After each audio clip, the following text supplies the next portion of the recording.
finds a good place to roll, kicks up his heels, kicks another mule or two, and has gone through his osteopathic manipulation. He shows a little sense. An old hen, when she gets what you call microbes in her feathers, does what?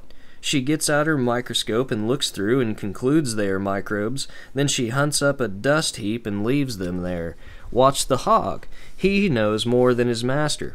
When he gets the fever, he goes into the mud and stays there until the fever leaves. Some years ago, a man had the cholera, and his friends concluded they would help the old man cover himself in the sand and let him die. They went off up the river and left him, and the next morning he was with them and ready for his breakfast. They left him to die, but he got well.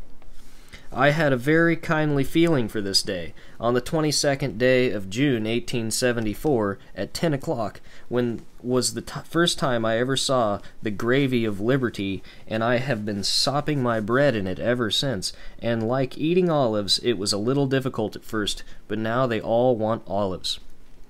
The whole of North America is beginning to say, I will take some olives, if you please. The Irishman took some, but said, begobs, who spoiled the plums?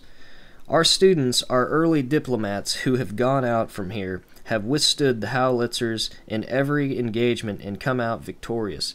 That poor little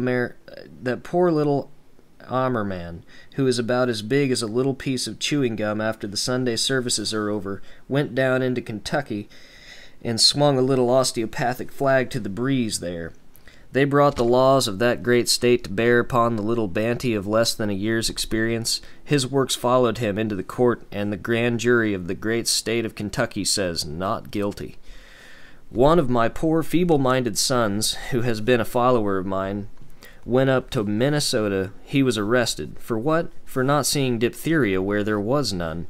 There is a law that quarantines against diphtheria, measles, scarlet fever, etc. When my boy is just like his father. He knows so little that he is not afraid of it. He has more grit than brains, I suppose. I was told by Senator Nelson of that state that he went into 28 houses in one day, and the next day took down all those cardboards, keep out, by order of the State Board of Health, contagious diphtheria. It looked as if there were dressmakers in every house until you took a clear observation. They were put up by order of the State Board of Health or State Board of Ignorance to keep the people from spreading diphtheria. There were hundreds of them in that little town of Red Wing. Senator Nelson said he went into those houses with my son Charles, who is a diplomat of osteopathy. The children's tongues were sticking out of their mouths and their throats were red, but he said Charles never lost a case. He also told me previous to that time 114 children died in that vicinity with diphtheria in one day, but that osteopathy did not lose a single case during that winter. And for saving the lives of those children, my son was arrested and brought before the court. What was the result? The fathers and mothers came out by the hundreds, and the prosecuting doctors and attorneys concluded to get. Those Swedes and Norwegians said if Still was found guilty, they would hang the doctors. The people declared that from center to circumference of Minnesota, osteopathy should live. They also came over from Wisconsin en masse with their firearms to set at liberty that boy the very instant he was put in jail for violating the laws by saving children's lives. They declared that the people were the law, and the statute the tool. The statute is a money-making provision, and when the people arise, they are the law of the county. In Louisville, Kentucky, the people are the law. In the state of Missouri, the people are the law. Also in Kansas and in many parts of the United States, Americans will not have their liberties abridged. Neither are they going to take the doctor of their choice through the kitchen anymore. 22 years ago, I had to crawl in through the kitchen to see a child that had the croup. The child's uncle, John Tibbs of Macon City, sent me a telegram to come and see his brother's child that was dying with croup. They had had a consultation of 5 or 6 doctors who decided the child could not live. One of them was a good old English doctor who got drunk occasionally, and he said the child would soon be in the arms of the great he-ham. The child's uncle and Mr. McCaw met me at the depot, took me to the house, and succeeded in taking me through the kitchen.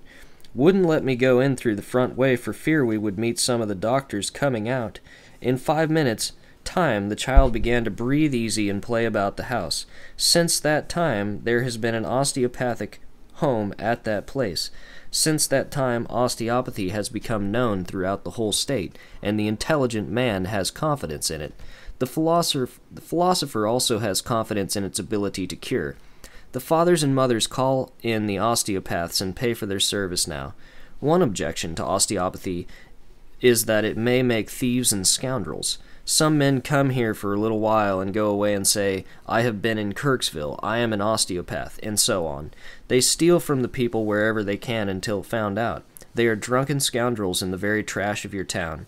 So far it is dangerous. The medical doctors have said it was dangerous, because with a few cures in the neighborhood, osteopathy is liable to become the grandest system of robbery in the world. Men will stand up and curse this science to the very last, and then get on the train and go off 300 or 400 miles and say they are from the city of Jerusalem, commonly called Kirksville, that they are right from the rivers of life and thoroughly understand this science. They are men who never did anything but curse it as the lowest conception of foolishness and ignorance. Another dangerous point I want you to guard against is that soon as our students begin to know a little something of osteopathy, someone will come and offer to pay their expenses to foreign parts if they will go. They propose to pay them well if they will go and practice osteopathy when they are no more fit than a donkey is to go in a jewelry shop. Men come and ask me what to do for sore throat and so on, and they say they will pay so much for it.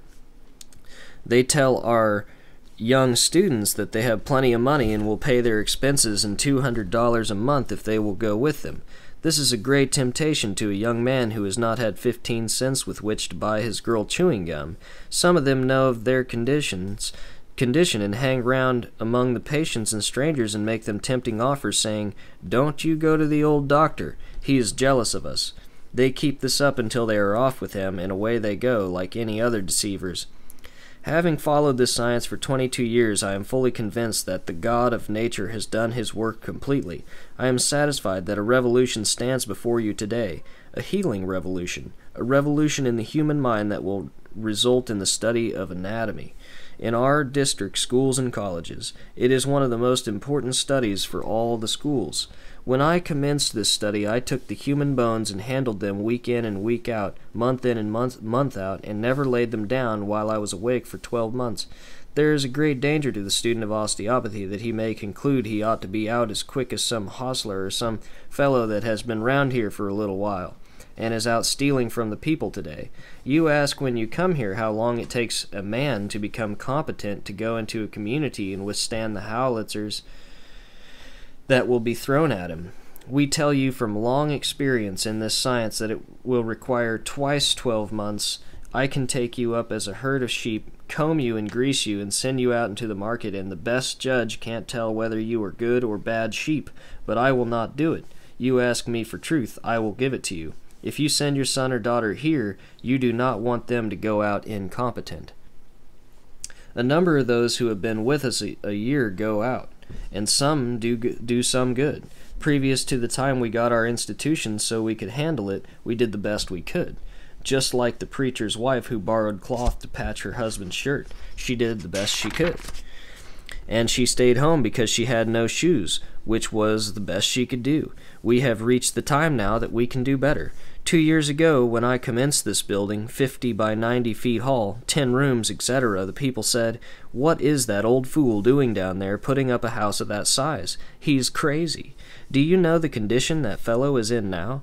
He finds that he needs another building 40 by 60 feet and 10 more rooms in order to accommodate the people. Do you see how the work has grown? One person speaks to another and reports what is being done. This is all the advertising we have had. We print our journal to answer your questions concerning the science. For 22 years I have been looking at the parts of the human engine, and I find it is a most wonderfully constructed engine, and with the intelligence of mind and the Spirit of God, from the crown of the head and to the soles of the feet, I believe that it is God's medical drugstore and that all cures of nature are in the body. If I were to take up this subject and discuss it as philosophy, no one hot night would be sufficient for an introduction to it. I do not think I could tell it in 6 months or 6 years. It is an inexhaustible as the works of the whole universe. If I live 12 months longer, I expect to reverently respect the 22nd day of June, 1890.